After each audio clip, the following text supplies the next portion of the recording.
Hey guys, it's Layla from Ignite, and in today's video I'm going to give more of a broader picture on my advice to achieve your best result in HSC English.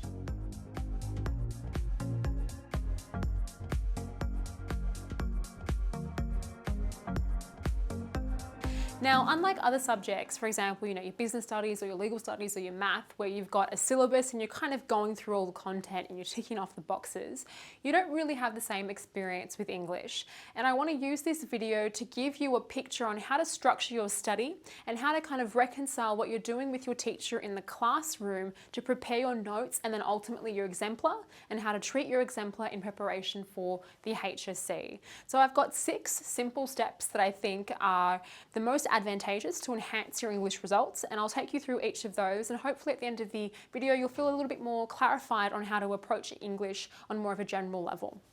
So my 6 steps. Number 1, before you start doing any prep for one of your essays, you need to know the requirements of that module. And I'll go into detail, by the way, on all of these steps on my next slides. Secondly, as you're going through your text in class time, you need to think about your evidence, analyse that, and have that good bank of techniques and form to use to substantiate your actual essay. Then you want to take a step back and break down the key values. So what are the core themes that are conveyed within these texts? And that will inform the structuring of your body paragraphs. After that, once you've got this bigger picture, okay, I've got my evidence, I've got my themes, then you're going to be writing your exemplar, and there are specific requirements for each exemplar linking back to what that module was about, and I'll talk to that.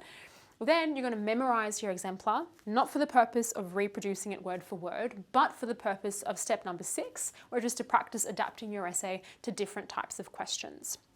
Okay, so number 1, know your module. Now, why do I say this? Well, the module really dictates what kind of essay you're writing for human experience, textual conversations, and the critical study.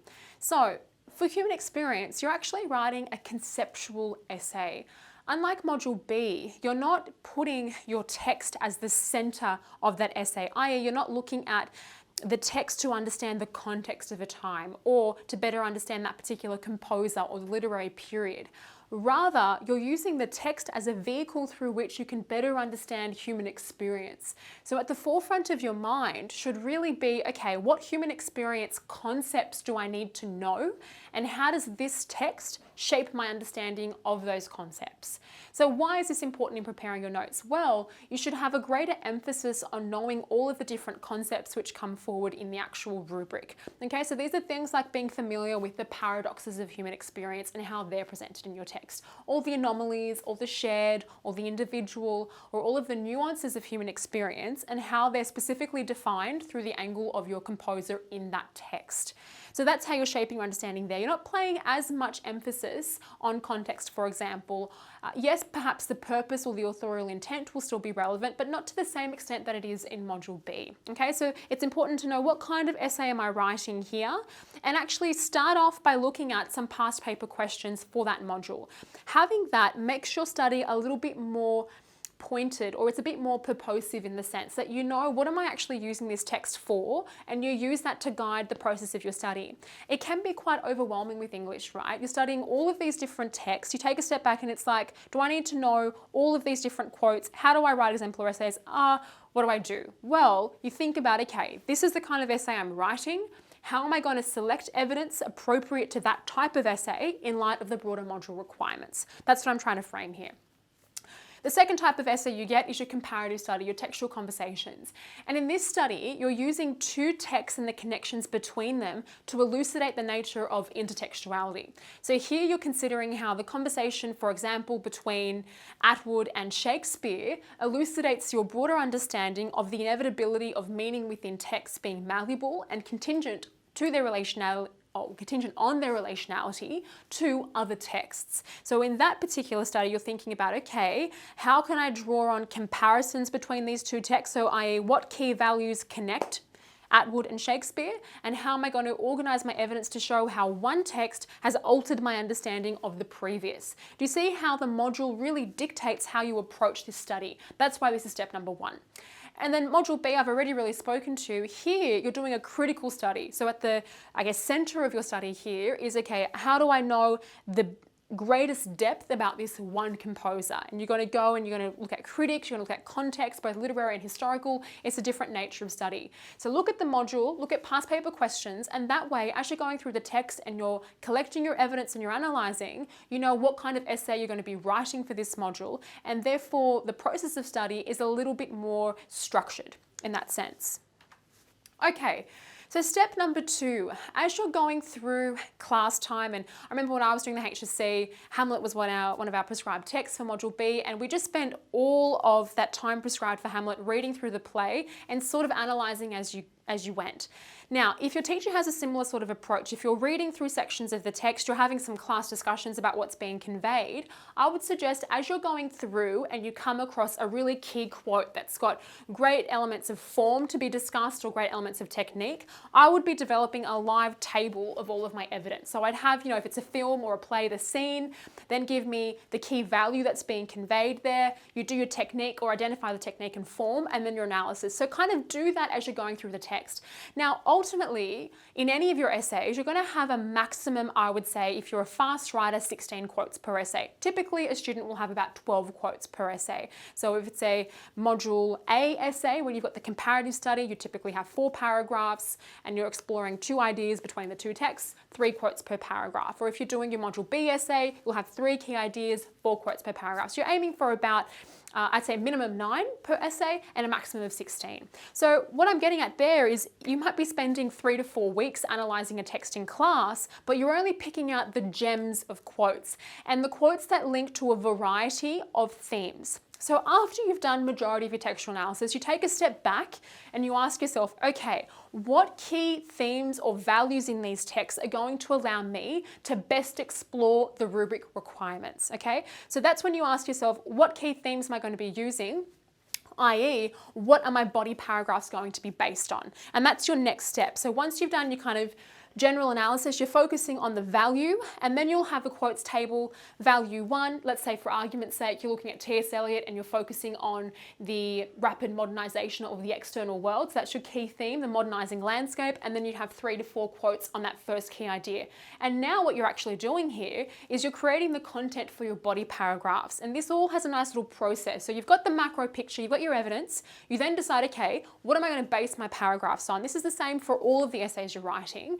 And now you've actually implicitly helped yourself write the actual body paragraphs, which is the next step. So like I mentioned, now you've got the key focus of the body paragraphs, and that's how your tables could be structured pursuant to that.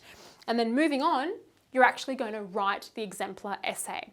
Now, obviously, just quotes and analysis isn't the entire essay. The additional parts will be dependent on the module, hence why we started off with module requirements.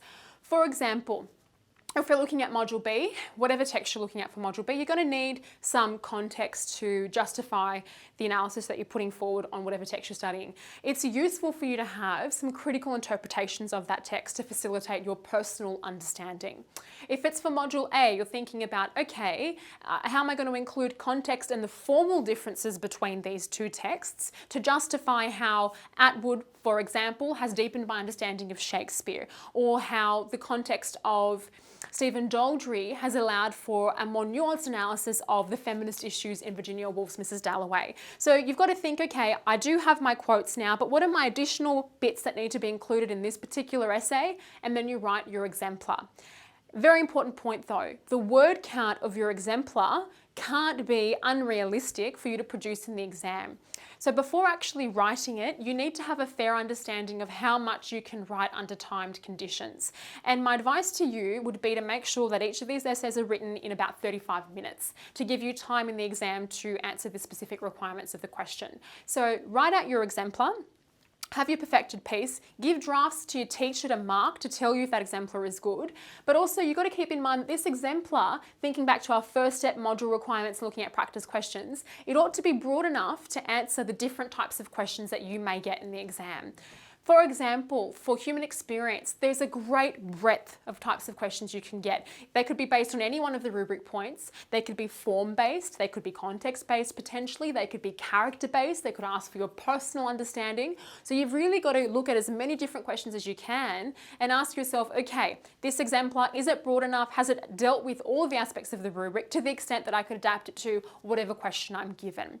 So this is everything that you need to take into account when you're writing your exemplar. I wouldn't advise you to have a really nuanced perspective on one of your texts. For example, if you're doing Eliot and you want to do a feminist reading of Eliot, I wouldn't really advise that for your exemplar because you may be limited in terms of questions that you get. So this is all foresight you have to have as you're going through this process. So write your exemplar, time it.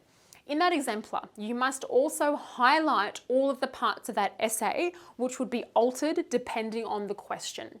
And this kind of segues into my next point, which is about knowing what you're going to adapt in the exam. So the phrasing you use in your thesis statement or your thesis statement itself, the way you express your key ideas in your introduction, your topic sentences, your concluding sentences, and potentially the way that you frame your analysis is all going to be altered when you get into the exam.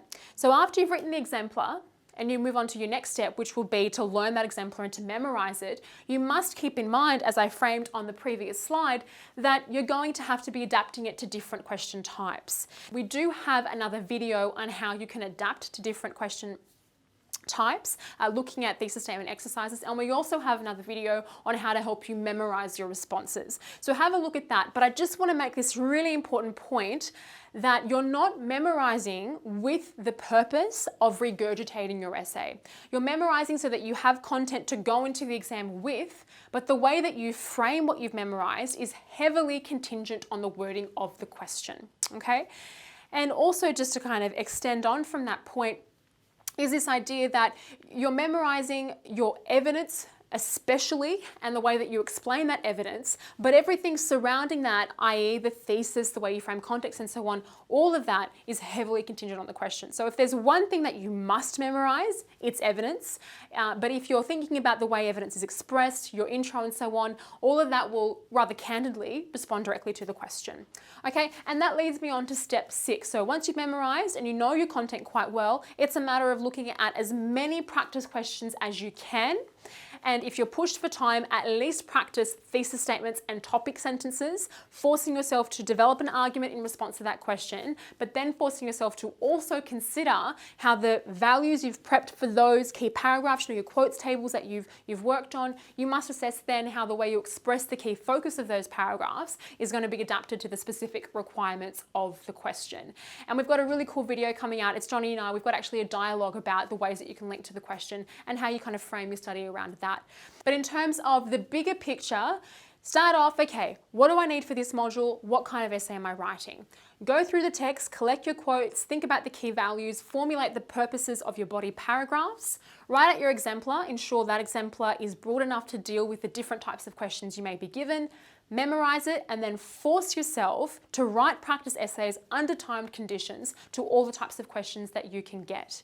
Okay guys, that's the kind of essence of my advice on success in English. I hope that you found it useful. On all of these different steps, we have specific videos, right? So look at our thesis statement videos if you're thinking about how to do practice questions, or look at our evidence effect videos to think about how to actually formulate your body paragraphs. But this is really just a macro perspective kind of video. But if you have any questions, please do comment, do like and subscribe to our channel, and we'll have many more videos coming your way. But for now guys, thank you so much for watching.